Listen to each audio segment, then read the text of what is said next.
আপনাদের সন্তানদেরকে যদি আল্লাহ সুবহানাহু ওয়া তাআলাকে চিনিয়ে দিতে পারেন, আল্লাহ তাআলা তাদের অন্তরে এমন ইন্সপায়ারেশন তৈরি করে দেবেন যে তোমার পিতা মাতার সাথে, বিশেষ করে তোমার মায়ের সাথে উত্তম আচরণ করো।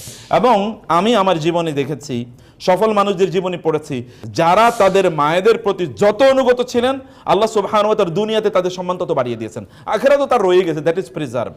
আমি বলছি যে আমাদের প্রাইম বা আমাদের প্রধান এক নাম্বার দায়িত্ব তো হচ্ছে আমাদের সন্তানদেরকে তাদের রবের সাথে পরিচয় করিয়ে দেয়া, তাদের রবকে যেন কোনো অবস্থায় তারা না ভুলে যায়। এই কাজ আমাদের এক নাম্বার কাজ। যদি আপনি এই কাজটি করতে পারেন, তাহলে the rest will be done by আল্লাহ সুবহানাহু ওয়া তাআলা। আপনাদের অন্তরে ভালোবাসা তৈরি করে দেয়া অথবা তাদেরকে সফল করা, মানুষকে লালন পালন করা একটা গরু ছাগলের মতো ইস্যু না। গরু ছাগল অথবা প্রাণীগুলো সন্তান জন্ম দেওয়ার পরে এরপরে আর টেক কেয়ার করেন, ওগুলো এমনিতেই চলে। মানুষকে লালন পালন করা একটা গরু ছাগলের মতো ইস্যু না। গরু ছাগল অথবা প্রাণীগুলো সন্তান জন্ম দেওয়ার পরে এরপরে আর টেক কেয়ার করেন।